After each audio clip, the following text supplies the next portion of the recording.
Halo, Assalamualaikum warahmatullahi wabarakatuh. Selamat sore teman-teman semuanya. Dan hari ini adalah pertemuan 7, merupakan pertemuan yang terakhir teman-teman untuk Vicon ya. Dan besok ini untuk penjelasan umum adalah tryout via WhatsApp. Jadi nanti jawaban bisa kita share juga di WhatsApp group. Jadi paginya atau mungkin agak siang gitu, mentor nanti akan share tryoutnya. Kemudian teman-teman mengerjakan dengan baik, nanti akan di-share kunci jawaban dan pembahasannya. Bagi teman-teman yang mungkin ingin bertanya, boleh ya. Dan untuk pertemuan yang ke-10 kita akan bagikan aplikasi. Aplikasi bisa diinstal langsung di handphone Android teman-teman semuanya ya. Kita biasanya kalau iPhone tidak begitu support, jadi silahkan untuk menggunakan handphone Android. Nah teman-teman, jadi nanti teman-teman akan diberikan aplikasi dan aplikasi ini nanti teman-teman via Japri. Jadi nanti akan ada instruksi di grup, tenang saja. Nanti teman-teman akan diberi aplikasi sesuai dengan jurusan masing-masing. Misalkan nih jurusan bisnis pemasaran nanti akan mendapatkan bisnis pemasaran, kemudian jurusan bahasa Inggris juga akan mendapat bahasa Inggris dan PGSD. Jadi nanti melalui instruksi di WhatsApp grup, teman-teman tinggal mengikuti saja setiap rule perintahnya yang ada di WhatsApp.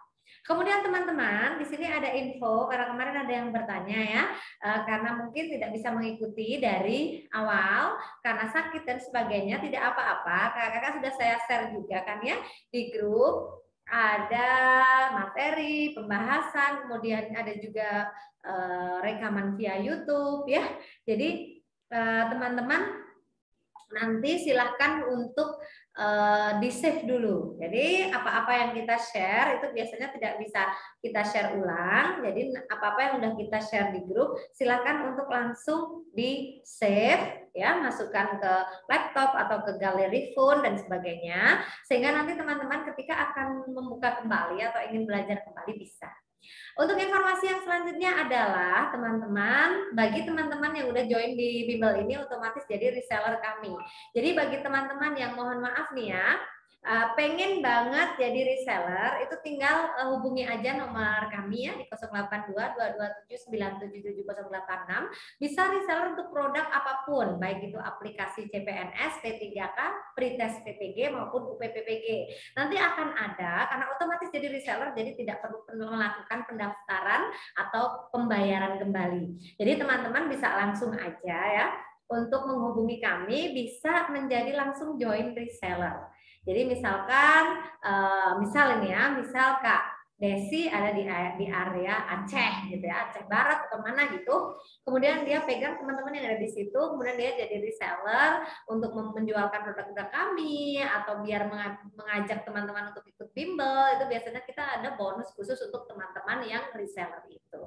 Bolehlah bisa kepoin aja di Instagram @smartapps_cpns. Banyak produk sebetulnya seperti akun Zoom Unlimited, Zoom Pro dan sebagainya. Untuk awalan ini mungkin dari awal sampai akhir ya kita membersamai nanti. Dan ini adalah Vicon yang terakhir, banyak salah dan banyak ucapan-ucapan mungkin yang kurang berkenan di hati teman-teman semuanya. Kami mohon maaf sebesar-besarnya.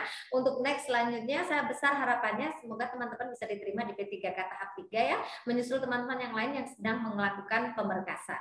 Bagi teman-teman yang mungkin ada sesuatu hal tanya tentang pemberkasan dan sebagainya, boleh banget. Nanti teman-teman boleh japri ataupun bisa ngobrol, kita diskusi di grup, karena nanti di grup kita akan manfaatkan untuk bisa sharing bareng. Saya ucapkan terima kasih untuk para user dan terima kasih untuk supportnya, dan besar harapan saya, doa kami semuanya teman-teman di P3K tahap 3 lolos dan bisa menerima SK di tahun ini. Amin.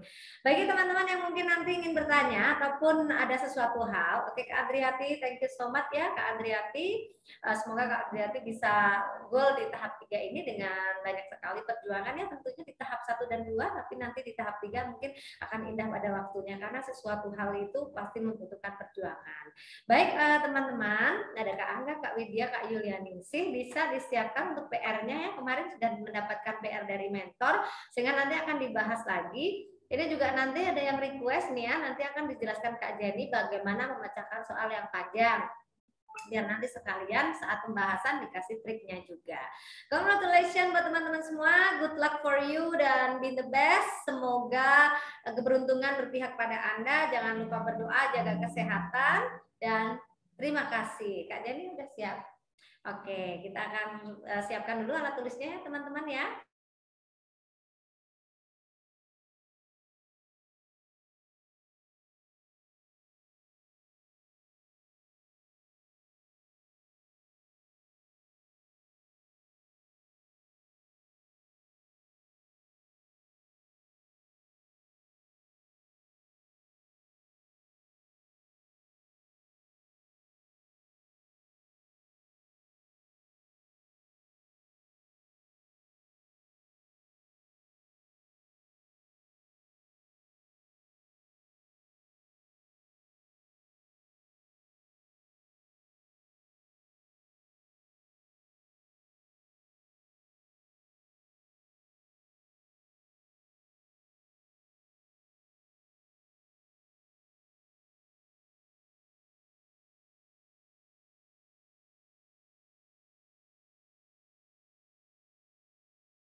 Halo, Assalamualaikum warahmatullahi wabarakatuh.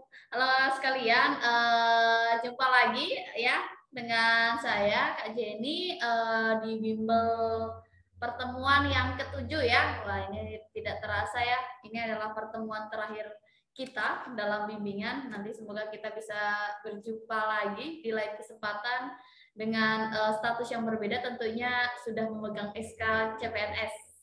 SK P3K, maksud saya ASN P3K. Oke, lanjut saja. Tadi sudah diawali oleh Kak Yunina, diawali dengan doa, semoga Kakak bisa sukses ya. Nah, kita langsung lanjutkan untuk pembahasan hari ini. Sebelum melanjut ke pembahasan seperti biasa, nanti akan saya bahas terlebih dahulu terkait materi kompetensi pedagogis. Untuk PR-nya tidak apa-apa kalau sudah disiapkan. Kita akan lanjut ke materi selanjutnya yang tentunya kemarin mungkin belum terbahas secara tuntas ya. Nah, hari ini kita akan bahas secara lengkap. Semoga yang kita pelajari hari ini bisa masuk gitu ya.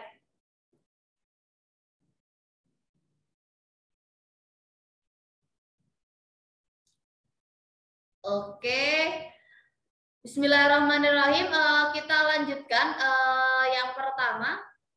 Di sini masih terkait pedagogi. Kalau kemarin kita belajar tentang latihan-latihannya, kita juga sekarang kita latihan terkait teori-teori belajar, tapi mungkin lebih luas lagi gitu ya. Oke. Dari nomor 1, soal nomor 1.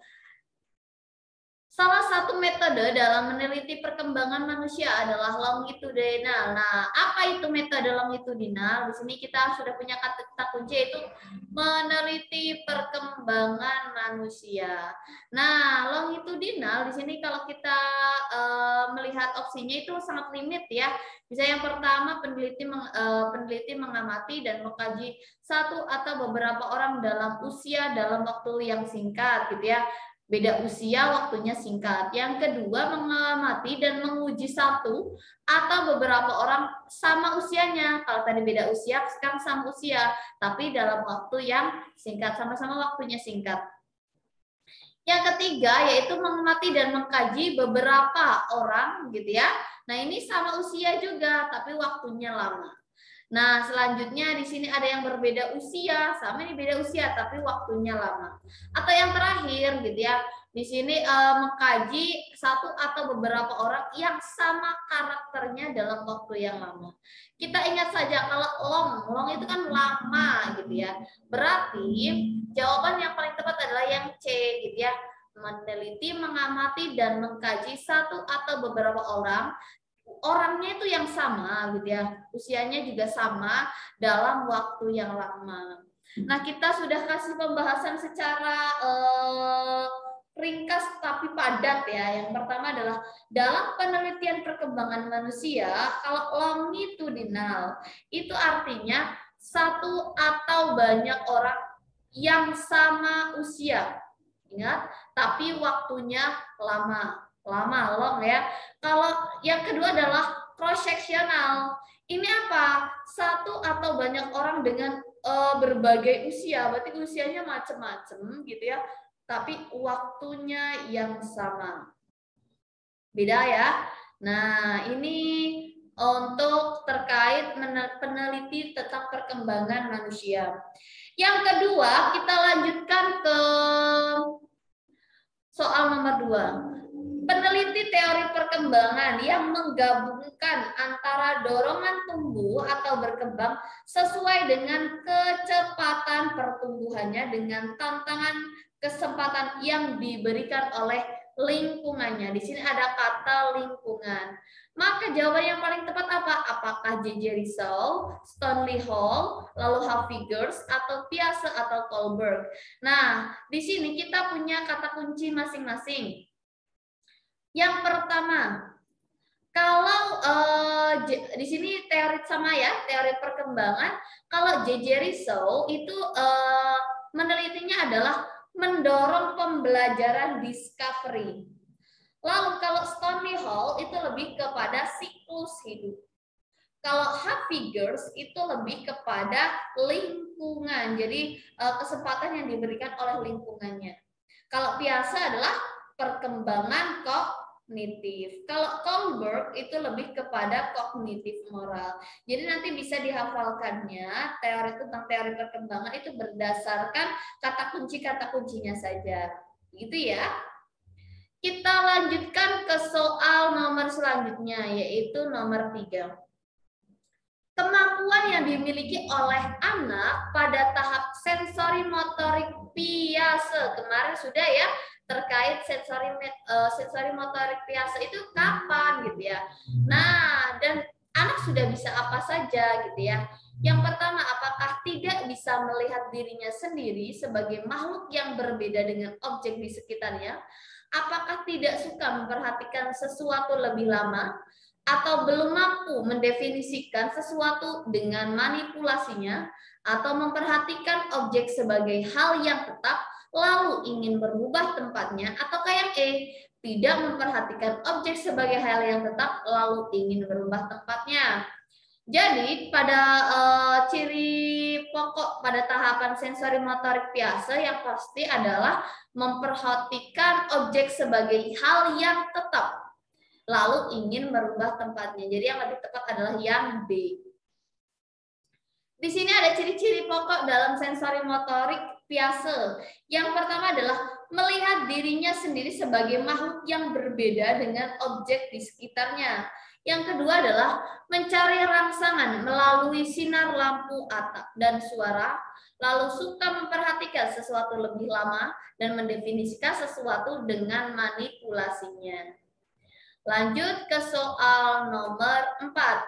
Karakteristik tahap pre-operasional dari Piaget, yaitu apakah self counter tidak menonjol, apakah self counter sangat menonjol. Ini kan sudah jelas berbeda ya. Lalu tidak dapat mengklasifikasikan objek pada tingkat dasar secara tunggal dan mencolok. Apakah mampu memusatkan perhatian pada objek-objek yang berbeda? Apakah yang tidak mampu mengumpulkan barang-barang menurut kriteria? Ingat, di sini yang ditanyakan adalah tahap pre-operasional. Tentu jawabannya adalah yang A, self counter sangat menonjol. Selain itu, ciri-ciri pokok tahap pre-operasional Piaget adalah yang pertama adalah dapat mengklasifikasikan objek pada tingkat dasar secara tunggal dan mencolok. Tidak mampu memusatkan perhatian pada objek-objek berbeda, mampu mengumpulkan barang-barang menurut kriteria, dan yang pasti dapat menyusun benda-benda berderet. Lanjut ke soal nomor 5. Oke, coba kakak-kakak jawab terlebih dahulu. Nomor 5 jawabannya apa ya, Kak? Belajar adalah perubahan tingkah laku sebagai akibat dari adanya interaksi antara stimulus dan respon, merupakan ciri dari teori A, B, C, D, atau E.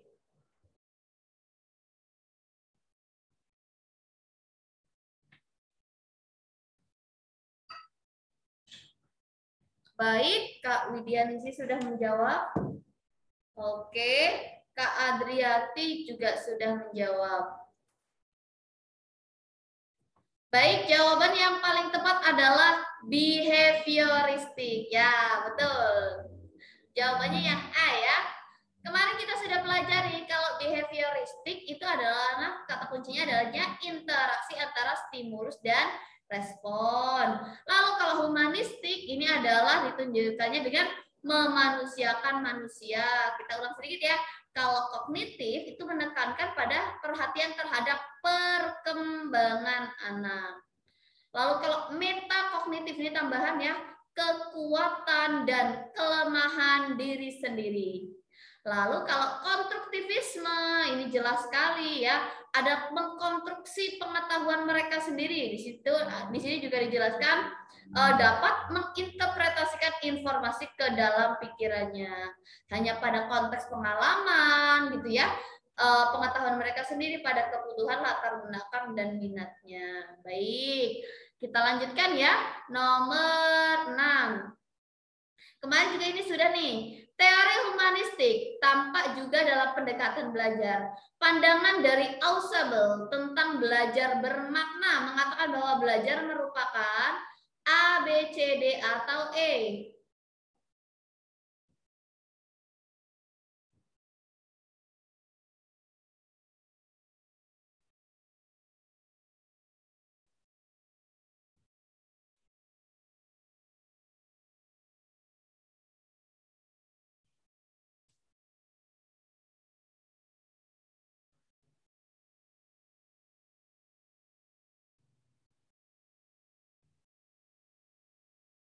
Baik, tepat sekali jawabannya adalah asimilasi bermakna. Betul ya Kak Widianisi ya. Nah, di sini saya ulang sebentar. Teori humanistik tampak juga dalam pendekatan belajar. Pandangan dari Ausubel tentang belajar bermakna adalah belajar merupakan asimilasi bermakna. Materi yang dipelajari asimilasi dan dihubungkan dengan pengetahuan yang telah dimiliki sebelumnya. Nah, di sini ada faktor motivasi dan pengalaman emosional sangat penting dalam peristiwa belajar. Menurut dia ya, sebab tanpa motivasi dan keinginan dari pihak si belajar tidak akan terjadi asimilasi.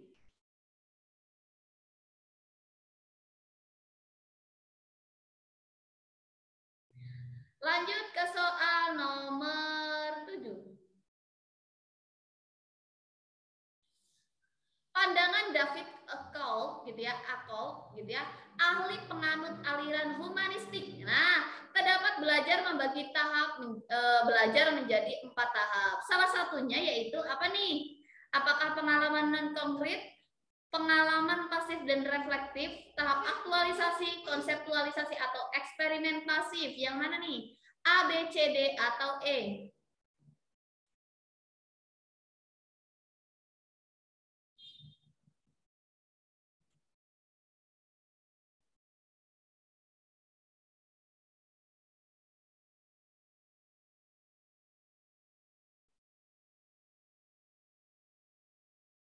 Baik, tepat sekali jawabannya yang D ya, konseptualisasi. Jadi menurut David Akol gitu ya, ahli humanistik, jadi ada tahap pengalaman konkret, tahap pengamatan aktif dan reflektif, tahap konseptualisasi, dan tahap eksperimen pasif.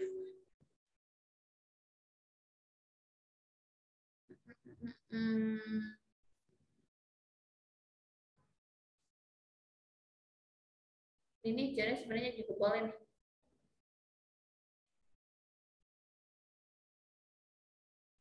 Boleh sebenarnya kalau nggak D, C, D, E boleh. Lanjut ke soal nomor 8. Pandangan jargon Habermas terhadap belajar membagi tipe belajar menjadi 3. Salah satunya adalah apakah teknis, stagnan, aktivis, teoritis, atau aktif? Yang mana?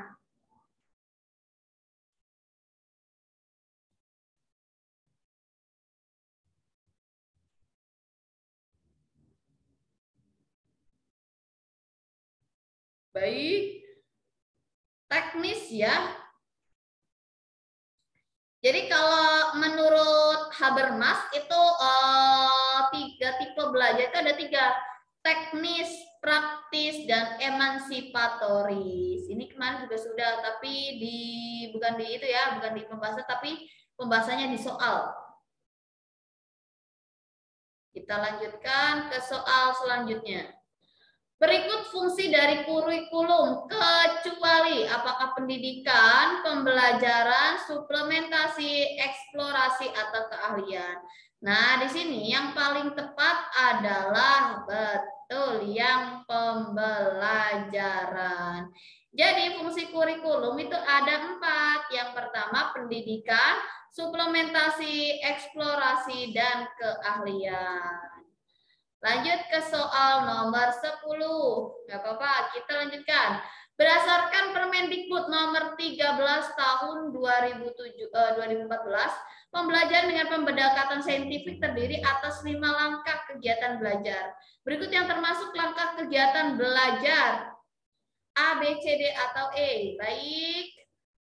Jawabannya tepat Kak Yulia yang E ya, mengamati, menanya, dan mengumpulkan informasi. Sebenarnya ada 5 gitu ya, mengamati, menanya, mengumpulkan informasi, menalar, dan mengkomunikasikan.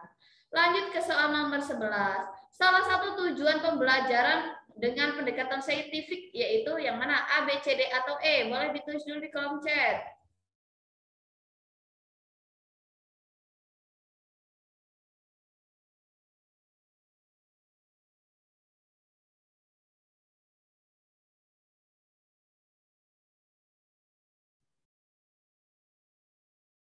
Yang mana? Oke, salah satu tujuan pembelajaran dengan pendekatan saintifik yaitu benar yang C ya, yaitu membentuk kemampuan peserta didik dalam menyelesaikan masalah secara sistematik. Nah, di sini ada 5 tujuan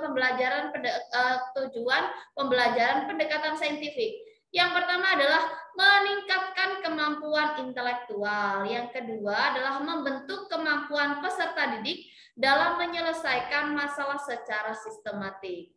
Lalu memperoleh hasil belajar yang tinggi, melatih peserta didik dalam mengkomunikasikan ide-ide, dan yang terakhir adalah mengembangkan karakter peserta didik. Baik, lanjut ke soal nomor 12. Berikut ini salah satu langkah dalam pembelajaran berbasis inquiry, kecuali hati-hati. Yang bukan berarti metode pembelajaran inquiry. Apakah merumuskan pertanyaan, merencanakan, mengumpulkan dan menganalisis data, menjawab pertanyaan, atau menarik kesimpulan. Yang kecuali. Betul, jawabannya yang D ya, yang lebih tepat. Aplikasi yaitu menjawab pertanyaan. Jadi langkah-langkah pembelajaran berbasis inquiry diingat. Yang pertama adalah merumuskan pertanyaan. Yang kedua adalah merencanakan, lalu mengumpulkan dan menganalisis data, menarik kesimpulan, dan aplikasi dan tindak lanjut. Lanjut ke soal selanjutnya, nomor 13. Media pembelajaran dapat memenuhi 3 fungsi, yaitu memotivasi, menyampaikan informasi, memberikan instruksi berupa istilah yang merupakan istilah yang dikemukakan oleh siapa? Newby, Hamalik, Ken and Dayton gitu ya, atau Heinik DKK atau Gagne.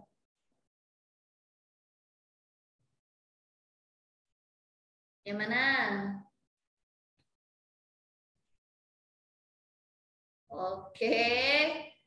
Ya, yang benar adalah Camp and Dayton. Kita bahas satu persatu ya. Teori pembelajaran di sini kalau newbie itu pembelajaran merupakan pemilihan dan pengaturan informasi, kegiatan, metode dan media untuk pembantu siswa mencapai tujuan belajar. Jadi kalau yang newbie itu di sini. Kata kuncinya di sini. Mencapai tujuan belajar. Kalau Hamali itu pemakaian media, pembelajaran dan proses belajar mengajar dapat membangkitkan keinginan dan minat baru. Kalau Camp and Dayton itu ada 3, yang motivasi, yang menyajikan informasi, dan memberikan instruksi. Kalau Heinig dan kawan-kawan itu adalah model pembelajaran media yang efektif atau assured. Lalu kalau Ganya ini apa? Pertimbangan dalam memilih media. Sebenarnya limit sekali ya kalau di sini kan dia terus juga media pembelajaran, tapi kalau Ganya itu lebih kepada pertimbangan bagaimana memilih media. Gitu ya. Kita lanjutkan ke soal nomor 14.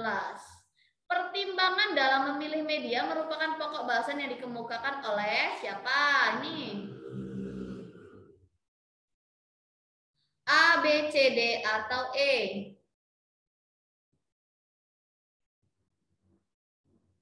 Baik, betul Kak Widyaningsi, jawabannya adalah Ganya.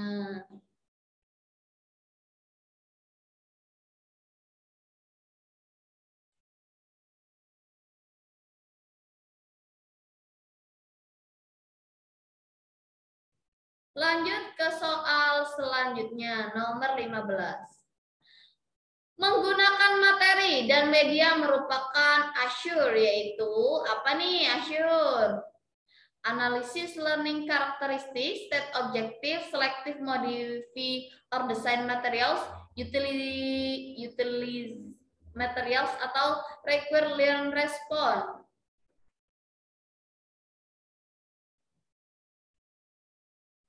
Oke.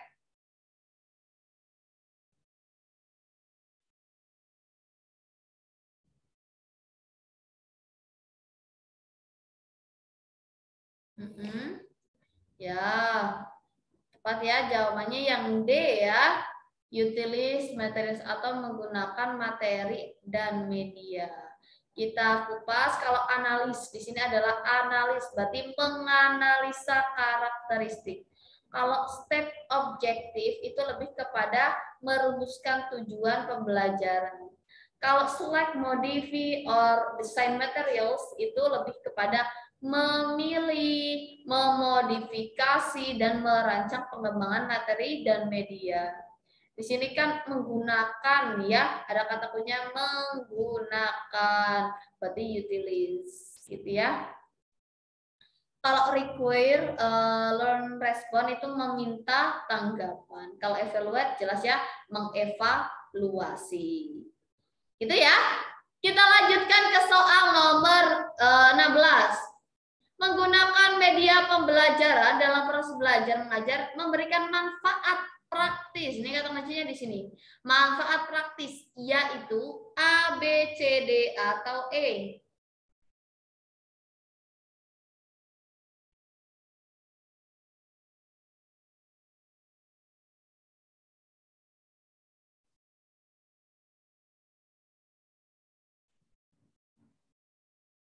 Baik, tepat sekali ya. Jawabannya adalah yang A. Memperjelas gitu ya, penyajian, pesan, dan informasi. Jelas ini manfaat praktis. Di sini manfaat praktis media pembelajaran itu ada yang pertama memperjelas penyajian pesan dan informasi. Yang kedua adalah mengarahkan dan meningkatkan perhatian anak. Mengatasi keterbatasan indera, ruang, dan waktu. Lalu memberikan kesamaan pengalaman kepada siswa. Intinya adalah kalau manfaat praktis ini lebih kepada informasi yang disampaikan itu nyampe ke anak gitu ya. bisa, walaupun itu mengatasi sebagai apa ya, media itu untuk mengatasi keterbatasan indera ruang dan waktu gitu ya. Lalu jelas meningkatkan perhatian anak, dan apalagi di sini memberikan pengalaman kepada siswa. Lanjut, nomor 17. Dalam pemilihan media, menurut Ganye, menyarankan perlu pertimbangan hal-hal berikut, kecuali apakah variabel tugas, siswa, guru, lingkungan belajar, atau lingkungan pengembangan. Baik, jawabannya adalah yang variabel guru. Ini karena yang ditanyakan kecuali ya. Menurut Ganya, hal-hal yang perlu diperhatikan gitu ya dalam memilih media, yang pertama adalah variabel tugasnya. Lalu variabel siswa, lingkungan belajar, lingkungan pengembangan, ada juga ekonomi dan budaya, dan terakhir adalah faktor-faktor praktis. Nomor 18. Hal yang perlu diperhatikan guru dalam menggunakan media pembelajaran, kecuali yang apa nih? A, B, C, D, atau E?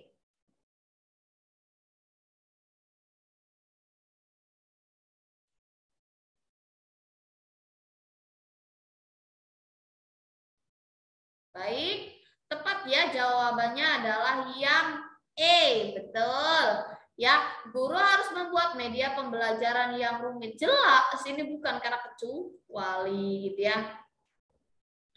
Lanjut ke soal nomor 19.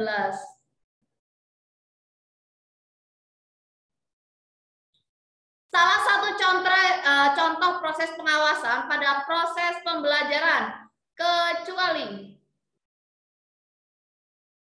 A, B, C, D, atau E.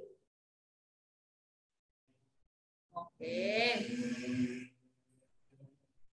Yang paling tepat adalah yang C ya, penelitian. Jelas yang ditanyakan adalah pengawasan. Di sini pengawasan proses pembelajaran itu dibagi menjadi dua. Untuk kegiatannya itu ada pemantauan, supervisi, evaluasi gitu ya, pelaporan, tindak lanjut secara berkala dan berkelanjutan. Sedangkan kalau prinsipnya itu ada objektif, ada transparan. Lanjut ke soal nomor 20. Penilaian hasil belajar oleh pendidik adalah proses pengumpulan data, informasi tentang capaian pembelajaran peserta didik. Hal ini tercantum dalam Permendikbud nomor berapa?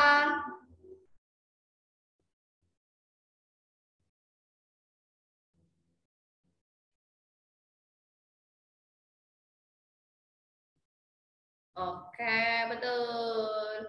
Jawabannya ada yang A ya. Nomor 53 tahun 2015. Nah, untuk penilaian hasil belajar, lalu terkait undang-undang terkait pendidikan itu jangan sampai lupa ya, karena ini adalah informasi penting yang kalau kita udah lupa ya udah gitu ya, kita nggak bisa ngejawab gitu ya. Makanya setidaknya silakan nanti bisa dibaca kata kuncinya, tidak perlu dihafalkan, dibaca saja. Oh, kalau Permendikbud tahun 53 tahun 2015 itu tentang penilaian hasil belajar oleh pendidikan gitu ya, pendidikan pada pendidikan satuan pendidikan pada pendidikan dasar dan pendidikan menengah, gitu ya, SD dan SMP biasanya. Nah, penilaian hasil belajar oleh pendidik adalah proses pengumpulan informasi data tentang capaian pembelajaran peserta didik. Lanjut ke soal nomor 21. Yo, menentukan keberhasilan belajar peserta didik pada KD tertentu akhir suatu semester, 1 tahun pembelajaran, atau masa pendidikan di suatu pendidikan merupakan penilaian hasil pembelajaran oleh pendidik berdasarkan fungsi, apakah fungsi formatif, normatif, asumtif, sumatif, atau fluktuatif. Di sini jelas sekali keberhasilan hasil belajar gitu ya, ada jangka waktunya nih. Betul sekali, jawabannya adalah yang D ya Kak Yulia ya. Benar, yaitu sumatif. Berkala ya dari awal. Nah, di sini ada formatif, ada sumatif. Kalau formatif itu memperbaiki kekurangan hasil belajar. Kalau sumatif menentukan keberhasilan belajar. Good. Lanjut ke soal nomor 22. Ini kemarin juga sudah nih, penilaian seharusnya dilaksanakan melalui 3 pendekatan. Apa aja nih? A, B, C, D, atau E?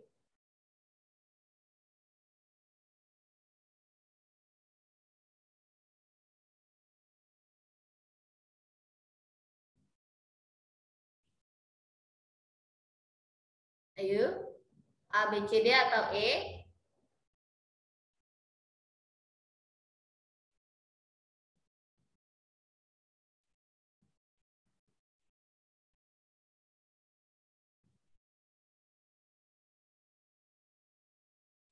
Baik, betul ya, jawabannya adalah A ya. Kemarin juga sudah ya. Assessment of learning itu namanya penilaian akhir pembelajaran. Kalau assessment for learning itu adalah penilaian untuk pembelajaran, dan assessment as learning, penilaian sebagai pembelajaran. Betul. Jawabannya adalah yang A. Lanjut ke soal nomor 23. Agar penilaian valid harus dilakukan pada data yang mencerminkan kemampuan yang diukur. Hal ini merupakan prinsip penilaian. Nah, ini apa aja nih prinsip penilaian? Semoga masih ingat ya. Ada sahih, objektif, terbuka, sistematis, dan akuntabel.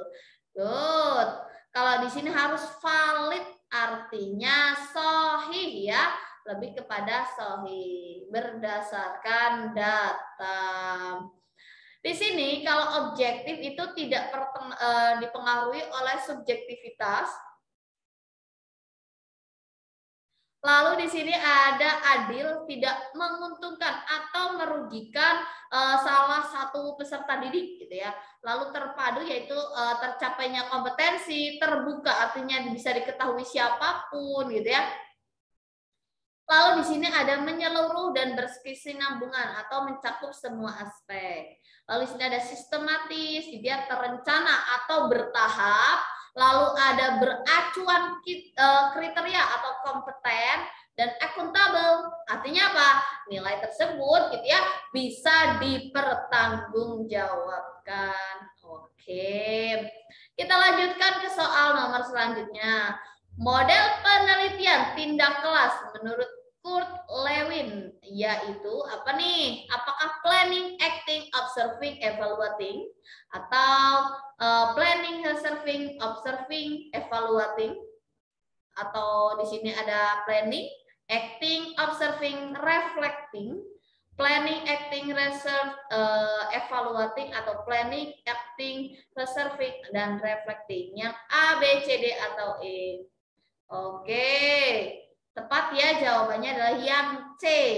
Kurt Lewin itu ada circle-nya atau siklus penelitian tindakan kelas. Yang pertama adalah perencanaan gitu ya, atau planning. Yang kedua adalah acting atau tindakan atau aksi. Lalu mengobservasi, dan terakhir adalah reflecting, merefleksikan. Jadi melingkar di sini ya, saling berkaitan.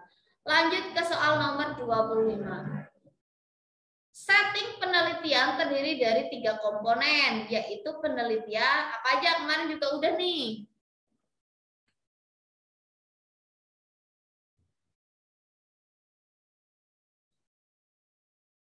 Baik.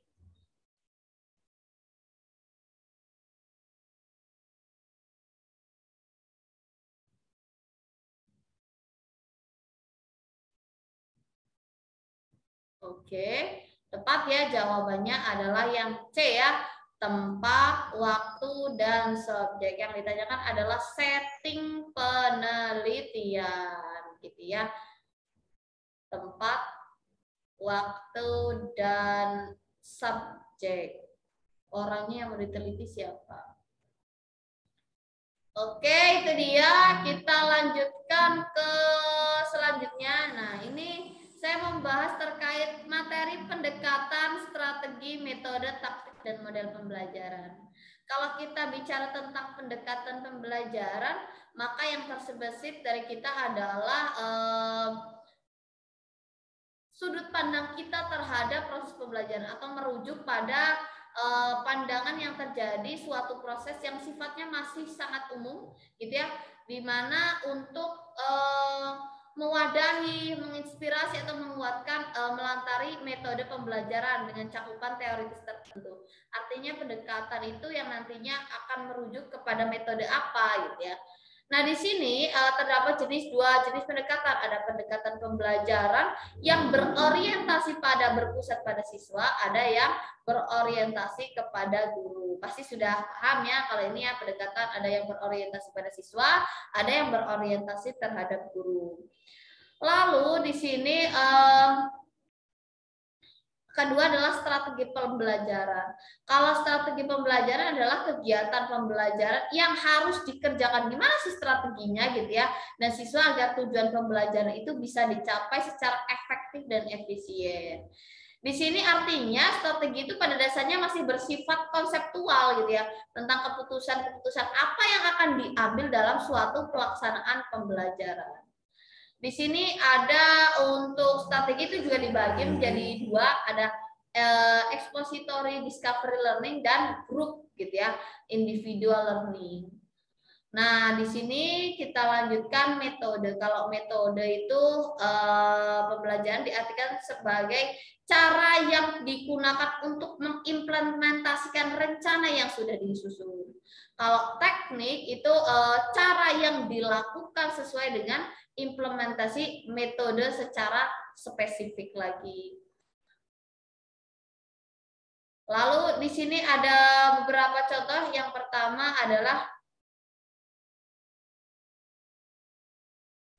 apa ya, misalkan sintak model pembelajaran discovery atau inquiry learning. Di sini sintaknya sudah kita bagikan, nanti bisa dipelajari. Ingat saja kalau discovery itu langkah-langkahnya seperti apa, inquiry, terbimbing itu seperti apa. Nah, di sini kita juga sudah menyediakan. Pasti kalau Bapak Ibu sekalian juga belajar terkait ini pengaplikasinya dalam pembuatan RPP, jadi sudah mungkin tidak terlalu kesulitan ya. Kalau PBL, problem based learning, ini juga kita sudah ada sintaknya, langkah-langkahnya gitu ya. Di sini juga ada model pembelajaran PJBL atau project based learning, ini juga ada langkah-langkahnya gitu ya. Nah, itu dia terkait metode, model dan sintaknya. Nanti untuk lebih paham, lebih detail nanti bisa dibaca sendiri, apabila ada yang ditanyakan bisa ditanyakan. Kita lanjut ke pembahasan gitu ya. Nah, kemarin ada yang bertanya kalau misalkan gimana cara menyelesaikan soal yang panjang-panjang bisa tepat dan tidak kehabisan waktu gitu ya. Kita mulai dari soal nomor 1. Misalkan di sini ada suatu kasus, diberikan kasus gitu ya. Kita yang ditanyakan adalah metode pengajaran yang tepat itu bagaimana gitu ya, apa yang harus dipertimbangkan. Nah, di sini saya hanya mengambil contoh soal IPA gitu ya, tapi sebenarnya ini berlaku untuk semua jurusan gitu ya. Jadi apapun ilustrasinya kita harus bisa mengambil intinya, itu kata kuncinya. Misalkan gini, seorang guru akan membahas tentang binatang reptil dalam pembelajaran IPA yang mengajak siswa mengunjungi kebun binatang agar siswa dapat melihat langsung berbagai jenis binatang reptil. Nah, ilustrasi tersebut menunjukkan bahwa salah satu faktor yang dipertimbangkan dalam memilih metode pengajar. Di sini ada jelas sekali, kalau binatang reptil dia diajaknya ke kebun binatang. Tentu ini artinya metode pengajaran yang harus dipertimbangkan adalah karakteristik dari materi pembelajaran. Contohnya kalau misalkan materinya adalah tentang bilangan bulat, diajaknya ke kebun binatang, ini kan jaka sembung ya, nggak nyambung gitu ya. Nah, jadi di sini sebenarnya kata kuncinya sudah bisa diambil dari jenis soalnya, jenis ilustrasinya. Yang selanjutnya ke soal nomor 2. Nah, misalkan di sini seorang guru akan mengajar kelas 10 IPS materi bantuan yang ada di bumi. Ini kan soalnya panjang banget nih, kalau kita banyak tanya kayak saya nih, waktunya nanti bisa habis gitu ya. Jadi nanti bisa dibaca secara skimming gitu, misalkan Dengan mempertimbangkan ini, maka guru tersebut mengajak peserta didik mengunjungi suatu museum. Mengunjungi museum. Intinya itu, kebetulan terletak di kota tempat sekolah yang berada. Hal ini ditujukan untuk jadi habis mengunjungi, dia disuruh membuat laporan diskusi. Oke, yang ditanyakan adalah metode pembelajaran yang dilakukan guru tersebut adalah jelas. Dia mengunjungi museum, ada laporan. Ini adalah study tour, gitu ya. Lanjut, jadi tidak melulu kita hanya membaca awal dan akhir. Kadang kalau bacaannya lengkap, kita harus membaca semua. Dan kata kuncinya adalah membaca semuanya. Kita harus membaca semuanya dengan cepat, tapi kita ambil intinya, jangan gitu, tapi nggak bisa ambil inti gitu ya. Nah, cara mengambil inti dari soal panjang adalah kita tahu kan kalau misalkan bahasa itu ada yang penjelas gitu ya, ada yang menjelaskan tapi merujuk kepada satu inti. Contoh lagi.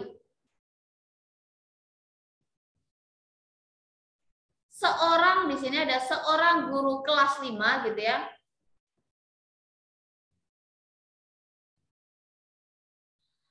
Membimbing beberapa siswanya untuk mengikuti ada seleksi OSN tingkat kota. Pendalaman materi lebih banyak memahami konsep. Oke. Implementasi HOTS membutuhkan nilai yang tinggi. Hal ini membuat guru tersebut berpikir melakukan metode pembelajaran yang tepat dalam waktu yang tidak begitu lama. Oke. Namun siswa tersebut menguasai konsep dan mengerjakan latihan soal yang ada. Dari situasi yang ada, maka yang dilakukan guru tersebut adalah, nah ini kan makanya. Tentu yang dilakukan adalah melakukan model pembelajaran langsung dengan metode ceramah, tutorial, dan drilling. Karena dia bisa mengerjakan di sini. Hanya membutuhkan waktu lebih lama, otomatis dilatih kecepatannya. Maka yang penting adalah drilling, di mana siswa diarahkan untuk langsung diberikan beberapa konsep materi, dan Pak Widodo sebagai tutor melatih siswanya implementasi soal-soal yang ada. Lalu seiring berjalannya pembelajaran juga diadakan tanya jawab. Jadi yang paling penting adalah yang tepat ada yang B. Lanjut ke soal nomor 4. Untuk ini kita tahu, ini juga sudah saya garis bawahi. Yang saya garis bawahi ini adalah proses ketika saya membaca, kata kuncinya ini. Nah, temukan kata kuncinya gitu ya. Satu metode pembelajaran di mana guru lebih mengedepankan peran sebagai seorang mentor. Dalam metode ini, guru ini membagi kelas menjadi beberapa kelompok, kemudian memberikan satu tugas tertentu, kemudian seperti eksperimen gitu ya, pengamatan atau menciptakan suatu produk. Yang ditanyakan adalah lebih mengedepankan peran guru pada pengetahuan prosedural. Berarti ini adalah demonstrasi. Jangan terkecoh dengan kata eksperimen. Wah, berarti ini eksperimen nih gitu ya. Bukan ya. Di sini justru lebih kepada demonstrasi. Lanjut ke soal nomor 5.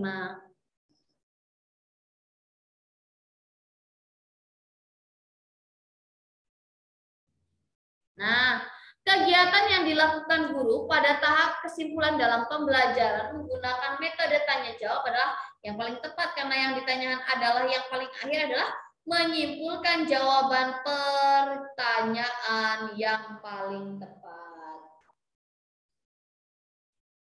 Lanjut ke soal nomor 6. Seorang guru di sini mengajak siswanya untuk belajar di kelas dengan melakukan kunjungan museum. Nah, sesampainya di lembaga tersebut belum ada petugas narasumber. Belum ada petugas dan narasumber. Oke.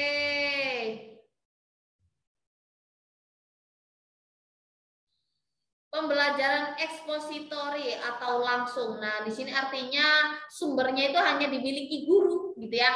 Siswa kan nggak tahu ya di situ ya. Sedangkan di sini seharusnya ada petugas atau narasumber. Namun di sini belum ada, berarti yang paling tepat adalah sumber belajar hanya dimiliki pendidik. Lanjut ke soal nomor 7. Seorang guru ketika sebelum memulai kegiatan belajar mengajar Ia mengajukan pertanyaan kepada para siswa yang berkaitan dengan materi yang akan dipelajari. Ia juga menunjukkan gambar-gambar dan merekomendasikan buku-buku yang harus dibaca. Kegiatan ini adalah dilakukan Bu Indah dengan strategi pembelajaran apa? Discovery.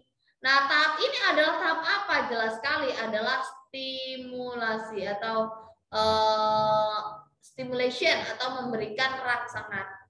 Jadi kayak mancing-mancing siswa sebelum memulai stimulasi dulu gitu ya. Nah, di sini untuk langkah-langkah pembelajaran discovery ada pemberian rangsangan, pernyataan atau identifikasi masalah, mengumpulkan data, mengolah data, lalu dia membuktikan gitu ya, ini benar nggak sih gitu ya. Kalau sudah, oh ini nggak tepat gitu ya, atau ini benar banget, oh ini sesuai dengan yang kita pelajari dengan materi gitu ya. Nah, kalau sudah baru kita menarik kesimpulan atau generalisasi. Lanjut ke soal nomor 8. Oke, di sini seorang guru membawa kit IPA berisi rangkaian listrik. Rangkaian listrik yang disampaikan oleh guru tersebut terkait dengan rangkaian listrik seri, di mana peserta didik itu ditekankan pada kompetensi cara. Jelas sekali dia suruh melaksanakan kegiatan gitu ya, berarti dia adalah eksperimen. Nah, untuk kompetensi cara merangkai serta kelemahan rangkaian eksperimen di sini adalah lalu nanti dikasih tahu proseduralnya gimana, penggunaan alat-alatnya gimana, dan membuktikan suatu masalah dan memberikan hasil dari pertanyaan dari awal materi tersebut. Nah, di sini ada beberapa metode lain, yang pertama ceramah. Ceramah ini ada yang pertama metode konvensional. Orang bilang kalau ceramah itu sudah metode kuno, sudah tidak bisa diterapkan lagi. Nyatanya tidak ya. Kalau guru sejarah mereka lebih sering menggunakan metode ceramah, walaupun kadang suka menggunakan study tour gitu ya. Nah, di sini metode konvensional ini guru menjelaskan terkait materi di depan kelas dan guru aktif dalam proses pembelajaran. Yang kedua adalah diskusi. Nah, ini biasanya modelnya kooperatif gitu ya metodenya. Diskusi modelnya kooperatif, yakni ini siswa itu diajak untuk membangun konsep bersama dan berdiskusi dari interaksi antar siswa. Lalu tanya jawab, jelas sekali ini adalah diberi persoalan, materi yang belum bisa dipahami oleh siswa namun tidak dari awal. Karena siswa hanya menanyakan persoalan yang memang mereka belum paham saja. Bisa saja metode ini diawali dengan metode lain seperti ceramah dulu, eksperimen, baru tanya jawab. Lalu ada stimulasi atau demonstrasi. Di sini terkait dengan pengetahuan prosedural kepada siswa, penggunaan atau mencoba sesuatu dengan memperagakan proses simulasi jual beli. Nah, kalau nomor 9 jawabannya apa ya, Kak? Boleh ditulis di kolom chat.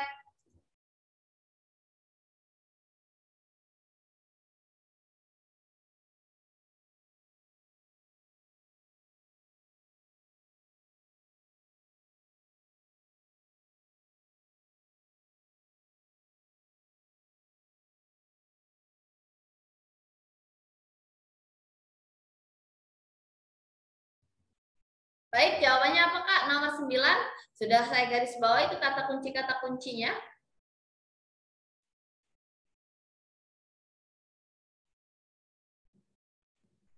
Oke. Seorang guru sangat digemari oleh siswanya karena kepiawaiannya dalam memberikan materi yang mudah dimengerti. Ia menerapkan pembelajaran bermakna saat mengajar di kelasnya, yakni selalu melakukan proses demonstrasi pada setiap permulaan materi di kelas. Selanjutnya ia memancing siswa dengan berbagai stimulasi sekitarnya dan pertanyaan terbuka. Lalu serta mudah diperdebatkan. Hal ini mengandung teka-teki bagi siswa untuk dijawab dengan konsep fisika yang ada, disertai dengan penentuan langkah-langkah tepat melalui metodologi ilmiah tertentu. Nah, dalam kasus ini, guru tersebut telah menerapkan strategi apa? Tepat sekali, ini adalah strategi belajar berbasis inquiry. Kita ulang lagi. Kalau berbasis masalah itu adalah menekankan pada ada masalah yang sudah diberikan oleh guru. Kemudian di sini siswa diarahkan untuk memecahkan masalah tersebut dengan konsep yang ada atau intuisi konsep yang terpikirkan oleh siswa saja gitu ya, sehingga mudah memberikan materinya. Sedangkan kalau discovery ini adalah siswa itu diarahkan mencari tahu apa yang ada di dalam sekelilingnya tanpa harus metode ilmiah atau konkret gitu ya. Namun pembelajaran ini ada target untuk penemuan, discovery, penemuan. Kalau inquiry ini diawali dengan pemberian pertanyaan stimulus kepada siswa, sehingga siswa itu bertanya-tanya dan dilanjutkan penyelidikan tentang suatu yang belum tahu tersebut dengan metode ilmiah. Kalau ini metodenya ilmiah atau konkret ya. Tapi tanpa harus kalau ini harus metode ilmiah dan konkret. Lalu di sini pembelajaran berbasis proyek atau PJBL gitu ya. Nah, ini menekankan pada hands-on siswa pada pembuatan proyek atau karya gitu ya dalam jangka waktu tertentu dan tidak hanya dilakukan di dalam kelas, boleh dilakukan di kelompok di luar kelas gitu ya. Lanjut ke soal nomor 10. Di sini ada KD membahas isi puisi.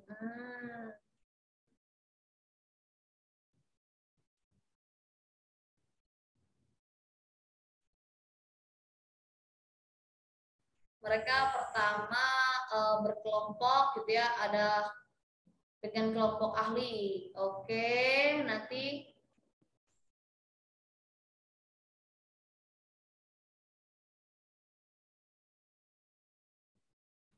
ini ada NHT ya.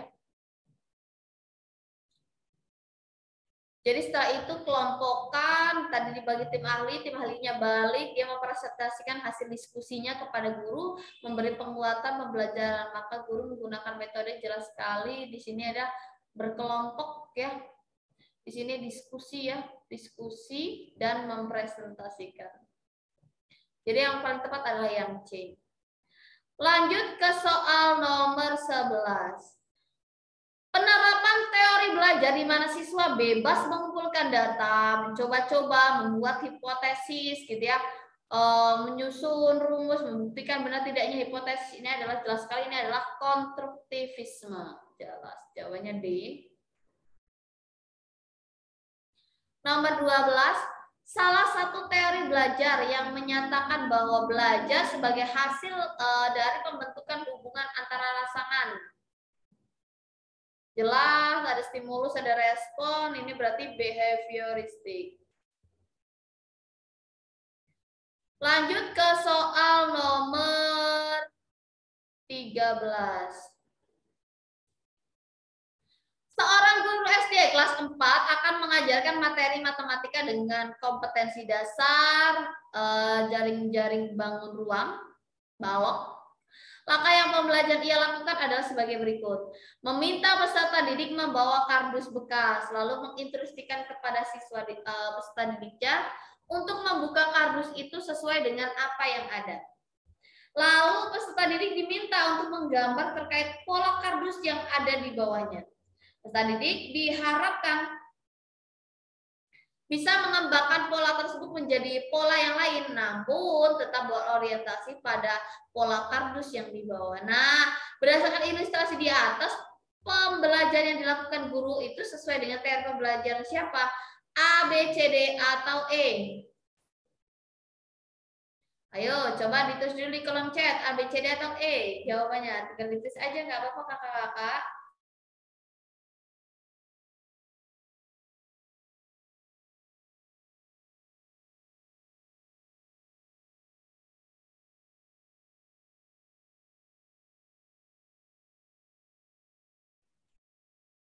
Yuk.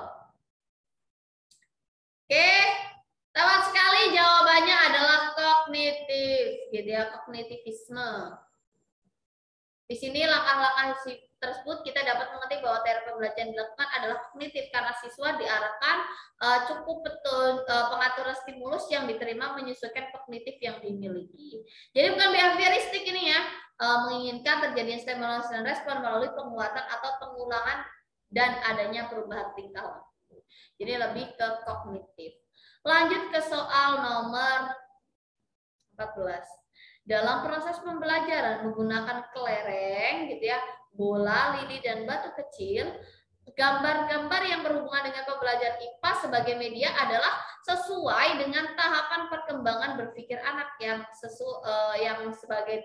yaitu sebagai tahapan. Jelas sekali ini adalah anak memahami bilangan dan angka dengan objek bersifat konkret. Kita bahas di sini. Menurut teori perkembangan James Piaget terdapat 4 tahapan. Di situ ada sensori motorik 0 sampai 2 tahun, di mana tahap ini perkembangan mental ditandai dengan perkembangan pesat dari kemampuan bayi untuk mengorganisasikan atau mengkoordinasikan sensasi melalui gerakan-gerakan dan tindakan-tindakan fisik.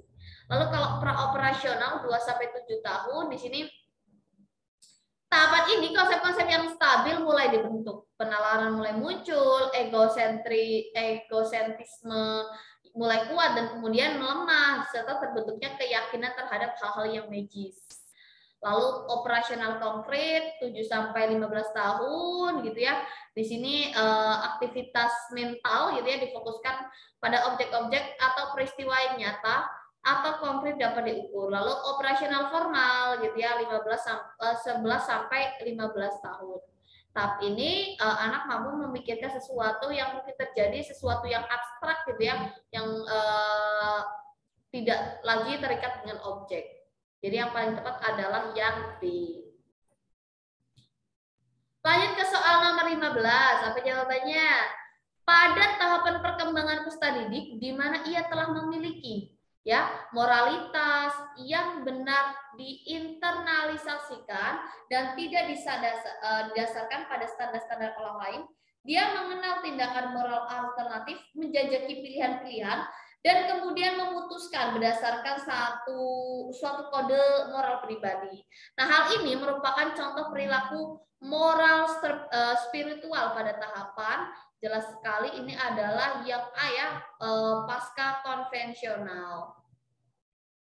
Jadi menurut Kohlberg gitu ya, perkembangan moral itu dibagi menjadi 3, prakonvensional, konvensional, dan pasca konvensional. Kalau prakonvensional di sini anak memperlihatkan internalisasi nilai-nilai moral penalaran gitu ya, moral dikendalikan oleh imbalan hadiah dan hukuman eksternal. Sedangkan konvensional itu anak sudah menaati moral didasarkan pada standar-standar internal tertentu, tapi mereka belum menaati standar-standar orang lain eksternal seperti orang tua atau aturan-aturan masyarakat. Kalau pasca konvensional, moralitas benar-benar diinternalisasikan dan tidak didasarkan pada standar-standar orang lain. Lanjut ke soal nomor 16.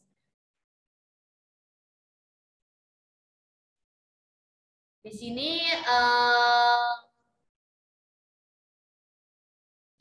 proses pembelajaran, ada yang ingin mendominasi suatu kelompok belajar, ini pasti ada ya.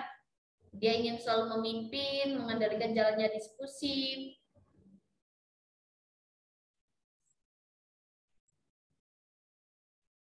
Oke, jika ada orang lain mencoba memimpin jalannya diskusi, ia memisahkan diri. Nah, ini apa sih yang dialami gitu ya? Tentu perkembangan apa? Apakah moral, kognitif, atau sosial emosional, atau spiritual, atau metakognitif? Jelas jawabannya adalah sosial emosional atau yang C. Jelas ya? Lanjut ke soal nomor 17. Pak Bayu ini seorang guru yang disukai oleh siswanya karena dia sering memberikan motivasi, membangkitkan semangat gitu ya. Dia juga membiasakan siswanya untuk melakukan eksplorasi minat dan bakatnya. Lalu siswanya itu jadi punya kesadaran gitu ya akan mengaktualisasi dirinya. Nah, Pak Bayu ini menerapkan teori belajar siapa? Jelas sekali jawabannya adalah humanistik gitu ya, memanusiakan manusia. Lalu di sini kalau kognitif jelas perkembangan intelektual, konstruktif ini adalah konsep gitu ya.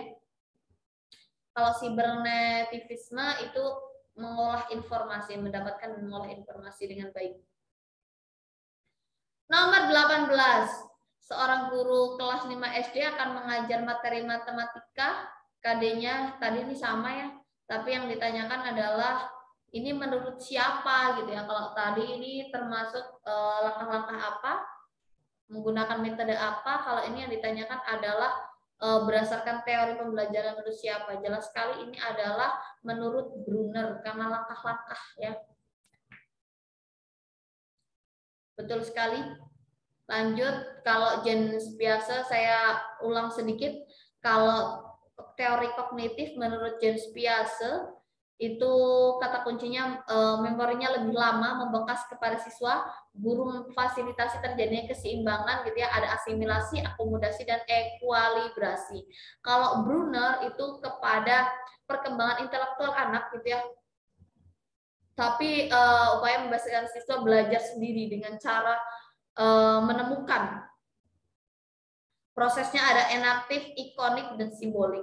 Kalau ensemble pembelajaran bermakna, gestalt gitu ya, gestalt gitu, ini adalah pembelajaran untuk menambah cakrawala dan pandangan siswa.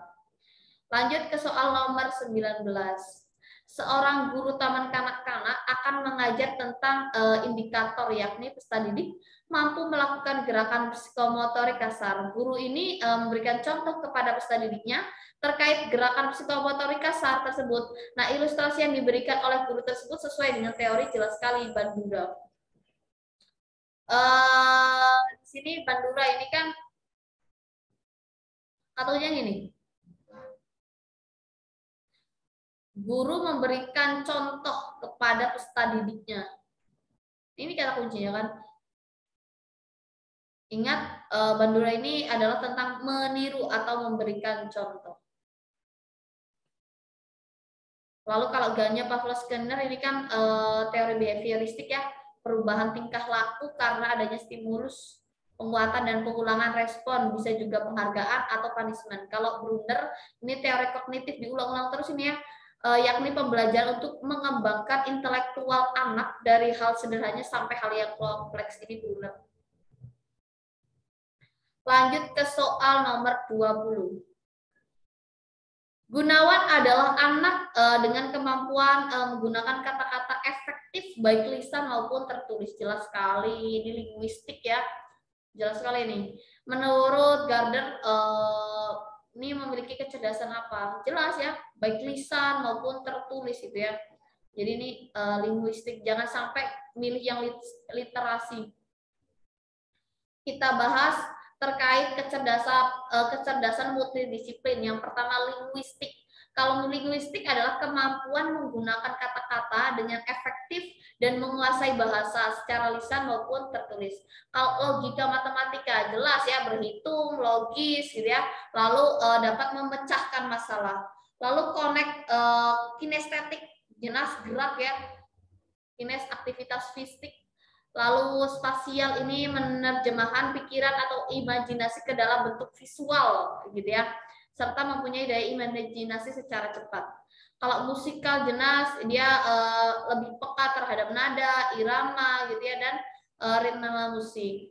Lalu kalau eksistensial, keingintahuan tinggi tentang arti kehidupan, kematian, realitas dan hidup. Kalau naturalis jelas ya, alam sekitar ya, peduli terhadap sesama makhluk hidup. Kalau interpersonal ini bagaimana dia bisa berkomunikasi secara efektif dengan orang lain. Kalau tadi inter berkomunikasi efektif dengan orang lain, kalau intrapersonal ini dia mampu memahami diri sendiri dengan baik, tidak mudah patah semangat gitu ya, gigih dan berusaha dan sebagainya. Jadi ini terkait kecerdasan multidisiplin. Ini tidak perlu dihafalkan, coba dibaca saja. Nanti kita tahu, oh ternyata kalau musikal itu intinya dia musik gitu ya. Oh, peka terhadap nada, irama atau ritme musik begitu. Nomor 21. Dalam hal belajar antar siswa satu dengan yang lain, kemampuan berpikirnya tidak sama. Hal ini dikemukakan melalui teori belajar menurut siapa? Kognitifkah, conditioning, connection, behavior, atau humanisme? Yang mana? A, B, C, D, atau E?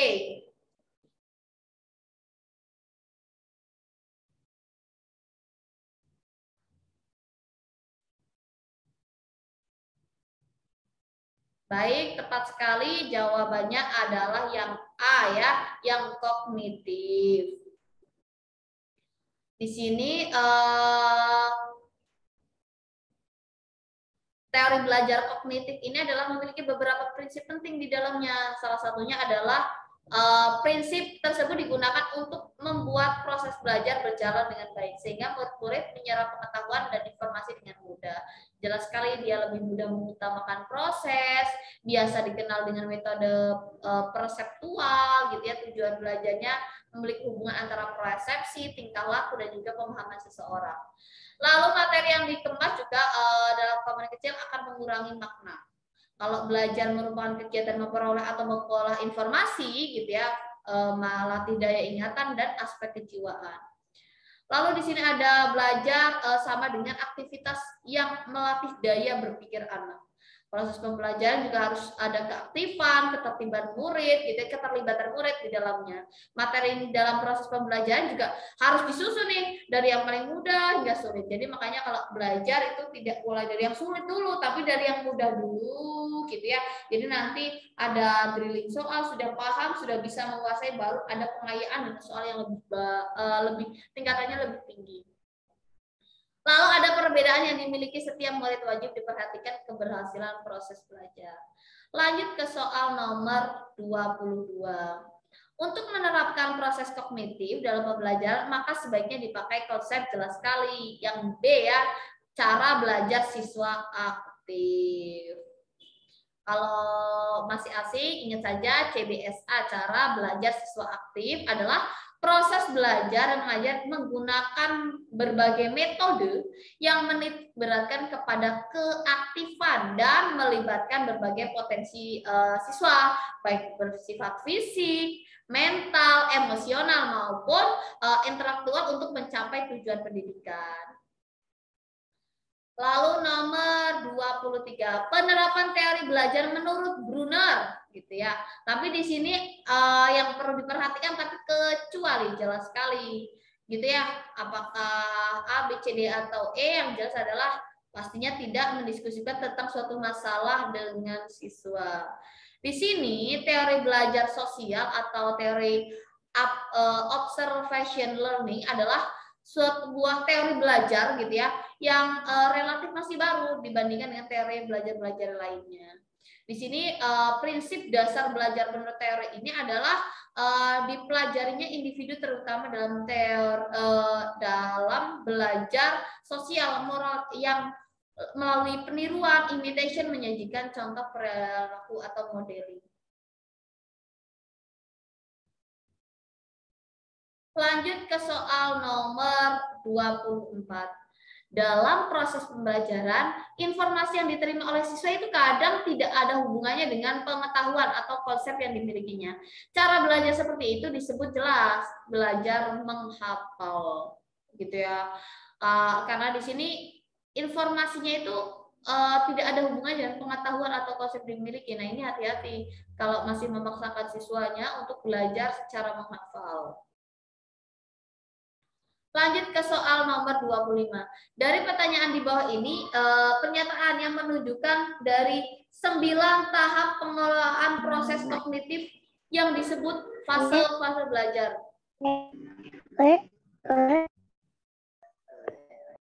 Baik.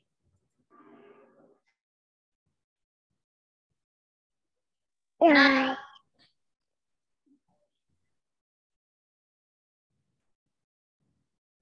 oke. Baik, kita lanjutkan ya. Di sini adalah pernyataan manakah yang menunjukkan satu dari 9 tahap pengelolaan proses kognitif yang disebut dengan fase-fase belajar. Jelas sekali yang pasti adalah sebelum proses pembelajaran berlangsung, diperdengarkan rekaman satu drama sosial kepada siswa. Jadi langkah ini adalah satu langkah menarik perhatian siswa. Kesembilan peristiwa pembelajaran yang ada dalam setiap fase pembelajaran bisa diuraikan sebagai berikut. Nah, untuk proses-prosesnya ini ada yang pertama adalah membangkitkan perhatian, memberitahukan tujuan, gitu ya. Jelas ya, kalau kita mau mengajar pasti kan kita tarik dulu perhatian siswa. Yang kedua, memberitahukan tujuan membelajar kepada siswa, gitu ya. Apa sih tujuan pembelajaran hari ini, gitu ya biasanya.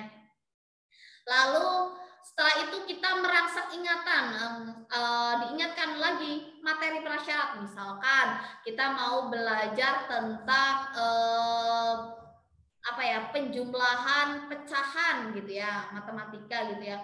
Maka misalkan penjumlahan pecahan tapi penyebutnya masih berbeda. Otomatis materi prasyaratnya apa? Oh, berarti siswa harus tahu nih tentang KPK, misalkan begitu ya. Kita lanjutkan ke yang selanjutnya, itu penyajian bahan perangsang. Biasanya misalkan di sini bila akan mengajarkan sikap, pilihlah bahan yang model-model berperilaku manusia, misalkan gitu ya. Lalu memberikan bimbingan belajar, lalu menampilkan unjuk kerja, bagaimana langkah-langkah bekerja gitu ya. Lalu memberikan umpan balik, lalu melalui unjuk kerja bertujuan apakah siswa mencapai tujuan atau belum. Lalu meningkatkan retensi atau gampangnya apa ya? Memberikan latihan-latihan gitu ya dalam kalau situasi seperti ini cara mengerjakannya seperti ini. Nah, itu artinya meningkatkan retensi. Jadi yang paling tepat adalah yang kayak sebelum proses pembelajaran berlangsung diperdengarkan rekaman satu drama sosial kepada siswa. Ini adalah untuk membangkitkan perhatian. Lanjut ke soal nomor 26. Dalam menerapkan teori belajar sosial yang dapat dijadikan model yang dapat ditiru adalah sebagai berikut, kecuali jelas sekali alumni gitu ya. Kalau guru di kelas jelas ini adalah model utama malah ya. Yang kedua adalah teman satu kelas, mungkin teman yang berprestasi gitu ya, bisa dijadikan model di luar. Pahlawan nasional ini juga bisa, orang tua di rumah juga bisa. Yang belum di sini yang bukan adalah alumni. Belajar dalam perspektif konstruktivisme adalah lebih menekankan pada jelas sekali proses belajar. Lalu nomor 28 di sini dalam proses mengkonstruksi pengetahuan, siswa mengembangkan gagasan atau konsep baru berdasarkan analisis dan pemikiran ulang terhadap pengetahuan yang diperoleh. Jadi yang paling tepat adalah masa sekarang dan masa lalu. Lanjut ke soal nomor 29. Perspektif kognitivisme berpendapat bahwa perilaku siswa itu ditentukan oleh perspektif siswa itu sendiri. Jelas, ini adalah dipengaruhi oleh pengalaman. Kita ingat, asumsi teori ini adalah setiap orang mempunyai pengalaman gitu ya, dan pengalaman pada diri sendirinya itu biasanya tertata dalam struktur kognitifnya. Oh, misalkan mereka dapat pengetahuan baru gitu ya, mereka belajar hal baru lalu dikaitkan, oh kemarin tuh maksudnya begini ya gitu ya, jadi sesuai dengan pengalaman dan pengetahuan mereka. Lanjut ke soal nomor 30. Masih di sini ya pertanyaan berikut, manakah yang menunjukkan kelebihan pendekatan konstruktivisme dalam proses pembelajaran dilihat dari peran guru. Hati-hati, yang ditanyakan adalah peran guru. Jadi yang paling tepat adalah siswa hanya menunjukkan cara bagaimana siswa memperoleh data melalui internet. Di sini kelebihan pendekatan dari konstruktivisme adalah memberikan kesempatan bagi siswa gitu ya untuk menemukan pendapat dengan gaya mereka sendiri, membuat lingkungan belajar yang mendukung murid untuk mengemukakan gagasan dan saling berdiskusi.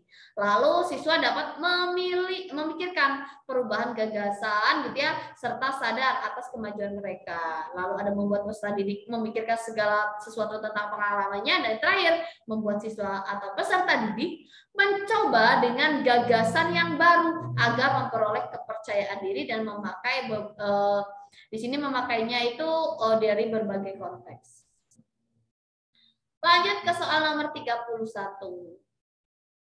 Di sini teori belajar secara filosofisme tentang tingkah laku, hasil pengalaman. Jelas sekali ini adalah behaviorisme. Lalu sebuah teori di sini memproses informasi, belajar, upaya mengorganisasi, menyimpan, dan kemudian menemukan hubungan antar pengetahuan. Jelas ini kognitif ya. Lalu di sini dibangun oleh manusia sedikit demi sedikit. Jelas pengetahuan dibangun sedikit demi sedikit adalah konstruktivisme. Lalu teori belajar di mana psikologi salah satu aliran berpikir memandang individu hanya satu fenomena assessment yang mengabaikan aspek-aspek mental. Ini jelas sekali behaviorisme. Lalu sebuah teori belajar psikologi tentang tahapan perkembangan individu melalui teori belajar. Jelas sekali ini adalah kognitif dari Piaget. Teori kognitif ya, masih ingat ya? Lanjut nomor 36 di sini sebuah teori belajar secara psikologis pembelajaran terjadi proses penerimaan informasi. Oke, sehingga diolah sehingga menghasilkan luaran berpikir hasil belajar teori benar pemrosesan informasi.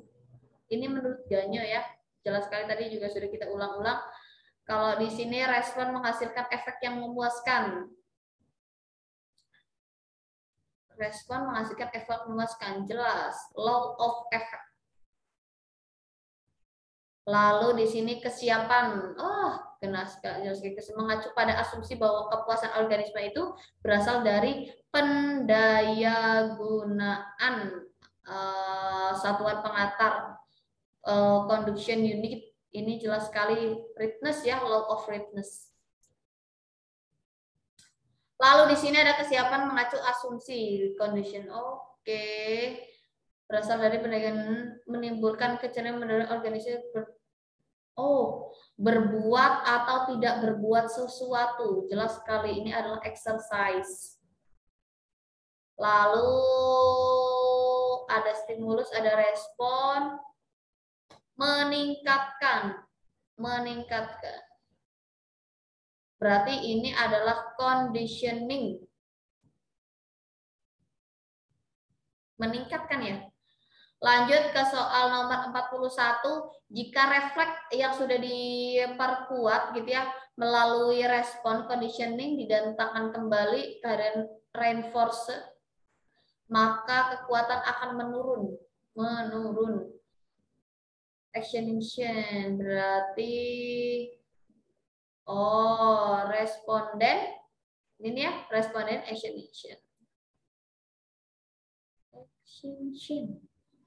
Lanjut ke soal nomor 42. Jika timbulnya perilaku diiringi stimulus penguat, maka kekuatan perilaku tersebut meningkat. Conditioning tadi ya sudah ya. Lalu jika timbulnya perilaku operan diperkuat oleh conditioning tidak diiringi stimulus, kemarin juga jelas ya proses conditioning tidak diiringi oleh stimulus, berarti ini adalah law operan actioning. Oke. Berarti yang C ya. Kalau menurut Undang-Undang 2020-2023 Sisdiknas pasal 1 ini tentang proses pengubahan jati diri seseorang.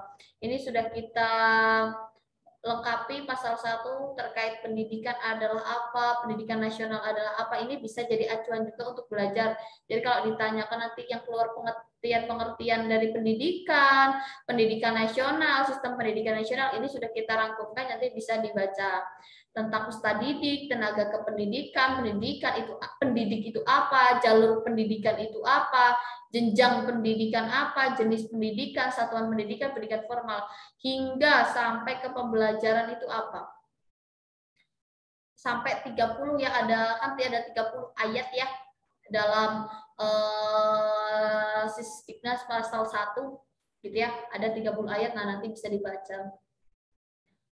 Lanjut ke soal 45, teori belajar yang menunjukkan siswa sebagai individu yang pasif. Jelas sekali ini adalah behaviorisme. Di sini juga ada anak mempunyai dorongan berbuat sesuatu, mempunyai kemauan, aspirasinya sendiri. Di sini belajar tidak bisa dipaksakan, juga tidak bisa dilimpahkan kepada orang lain, hanya mungkin terjadi apabila anak aktif mengalami sendiri. Jelas ini adalah prinsip pembelajaran keterlibatan langsung.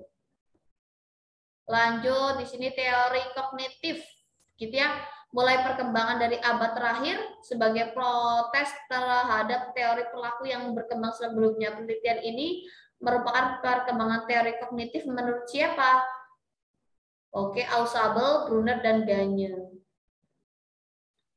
Lanjut, nomor 48, teori ini menggabungkan antara potensi otak kanan dan otak kiri, sehingga potensi tersebut dapat berjalan secara optimal. Oke, di sini yang ditanyakan kecerdasan merupakan potensi yang dimiliki seseorang dapat diaktifkan melalui proses belajar, interaksi dengan keluarga, guru, teman, dan nilai budaya berkembang. Jelas sekali, ini adalah teori multiple intelligence ya. Berarti ini atau kecerdasan ganda. Lanjut ke soal nomor 49, Aryan lebih menekankan bagaimana kegiatan pembelajaran menjadi menarik. Artinya mendapatkan perhatian dari peserta didik, perlu alat bantu. Jelas sekali ini adalah sibermatik gitu ya. Lalu nomor 50 terakhir, berbagai prinsip belajar yang relatif berlaku umum dapat digunakan sebagai dasar dalam pembelajaran. Prinsip tersebut adalah jelas sekali ini adalah prinsip perhatian dan motivasi. Oke, itu dia kakak sekalian terkait materi pedagogik pertemuan ketiga gitu ya. Harapan saya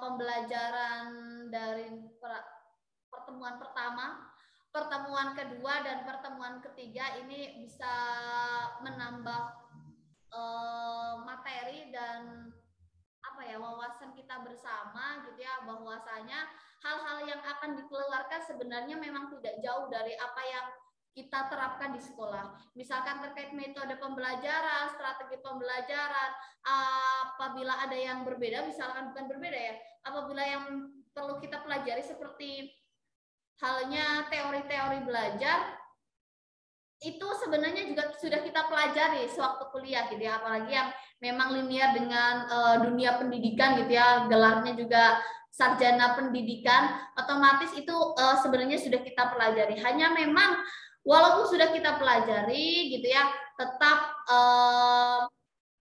perlu kita ulangi.